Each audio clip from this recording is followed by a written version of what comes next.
I want y'all to imagine something for me. It's a cold night in the middle of winter, just after New Year's. The Premier League title race isn't anywhere near the home stretch yet, but it's heating up.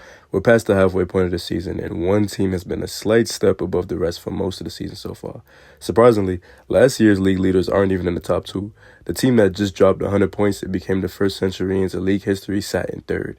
To be fair, they had a game in hand over second place Tottenham, and they were just 1 point behind them, but their game happened to be against the Red Titans, Liverpool. Unbeaten in the Premier League, fairly comfortable in first place. They started off the season with 6 straight wins and only dropped points 3 times in the first 20 match weeks. A draw against City, a draw against Chelsea, and a draw against Arsenal. Going into the new year, they were on a 9-game win streak. Their last 2 games were a 4-0 win over Newcastle and a 5-1 win over Arsenal. They were an absolute offensive juggernaut. Up front, they had the best attacking trio in the league. Mane, Firmino, and Salah combined for 56 goals by the end of the season. Ironic that the striker had the lowest goal total with 12, but the role Firmino played in Klopp's system was more than just scoring. Some people may not like the comparison, but he wasn't that different from Gabriel Jesus. Excellent link-up play, high IQ, and makes excellent runs, but slightly addicted to missing big chances sometimes. Liverpool's offense wasn't just driven by their front three, though. Both of their fullbacks were elite passers, especially the young Trent Alexander-Arnold. Both finished with over 10 assists. Defensively, there wasn't much else to say besides Virgil van Dijk.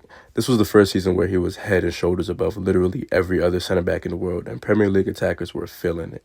On this day, though, the Red Titans were pulling up to the home of one of the most dominant teams in the history of the sport.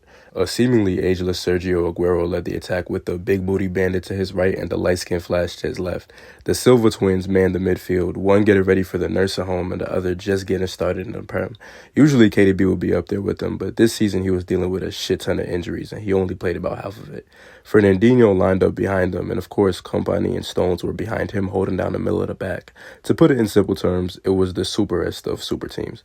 For any other squad, walking into the Etihad would be a nightmare. Visions of Sane zooming past you at 22 miles an hour, a KDB through ball slipping past your legs as you realize a second too late that Sterling was making a run in behind you. Already sweating in the locker room as you imagine Bernardo's relentless press, giving you no choice but to cough up the ball. But Liverpool was not any other team. Not in the slightest. If there was any club that could stroll into the Etihad with all the confidence in the world, it was them. Well, Tottenham could too, but that's besides the point. So the teams took to the pitch at about 8 o'clock UK time, would have been about 3 o'clock here. Anthony Taylor was the referee, Kompany and Henderson were the captains. The game that basically decided the Premier League went underway, and boy, was it a banger. On episode 2 of The Archives, we're traveling back to January 3rd, 2019. Liverpool versus Manchester City at the Etihad. From the start, this was the most back-and-forth game I've ever seen with my 2 eyes. The ball barely wasn't in play. If it went out, it came right back in. It was the definition of end-to-end.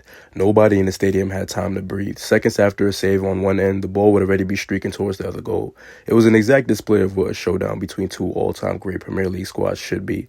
In the beginning of the game, it was City putting all the pressure on Liverpool. Their backline looked like they didn't have a clue what was going on besides Robertson and Van Dijk. Sane strolled right past Trent at one point. That was hilarious, not gonna lie. Lover made a dumbass pass early too, but surely that's the last stupid mistake he'll make, right? Despite all the City pressure early on, Van Dijk was handling Aguero. He wasn't letting him see a thing. Around this time, Van Dijk was literally the Great Wall of China. Even in this game against one of the greatest teams ever, he looked comfortable almost the whole way. Robertson over on the left was almost perfect all game too. I swear Sterling only got past him once or maybe twice the entire 90. Fernandinho gave him an absolute bullet from the midfield and Robertson strapped him right up. Speaking of Fernandinho, he was beyond sturdy for City that day, both offensively and defensively. Start to finish, he snuffed out so many Liverpool attacks as they started to build up and kept Liverpool on their heels with his long balls. Around the 18th minute was when shit went left. Firmino, Salah, and Mane did what they do best and pulled an outrageous chance out of their ass, but Mane hit the post. Stone's clearance hit Ederson, though, and started to bounce back in. By the grace of the football gods themselves, somehow, John Stones managed to get to the ball when it was millimeters away from bouncing over the line. Literal millimeters. Probably the most clutch play in recent Premier League history, debatably, considering the circumstances and the bigger picture. After that Mane scare, City slowed the fuck down. You could feel it. Before, they were playing frantically and aggressively, trying to put as much pressure on Liverpool as possible. It's like when a toddler run around and he bump his head on something and then just sit there looking stupid. You should have calmed your hyper ass down from the jump. City taking their foot off the gas didn't stop Lovren from acting mentally challenged, though. He made this idiotic tackle on Aguero and got himself a yellow. It's okay, though, because I'm sure that'll be the last dumbass mistake he makes today, right? Oh, look, there goes Arteta. Despite all City's pressure on Liverpool, they didn't even get a shot off until almost half an hour in. Fernandinho fed Sterling another long bullet, and he laid down a pass for Silva, who got blocked by Van Dijk. The center-backs all came to play today, besides a certain one. Kompany bullied Salah here after Milner fed him a good through ball. Stones made that unreal goal-saving play, and Van Dijk was great all game. Unfortunately for Liverpool, Lovren couldn't guard a parked car. I understand Sané is fast, but bro, you gotta pay attention. Boy got dusted and Van Dijk had to save him again. This game was a perfect example of why Van Dijk deserves even more credit than he already gets for what he's done for Liverpool's defense.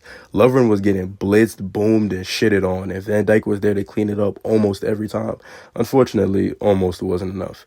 Sané zoomed right past Lovren again just minutes later, and though it didn't directly lead to a goal, it was seconds later that Aguero finished from one of the funkiest angles I've ever seen to put City up.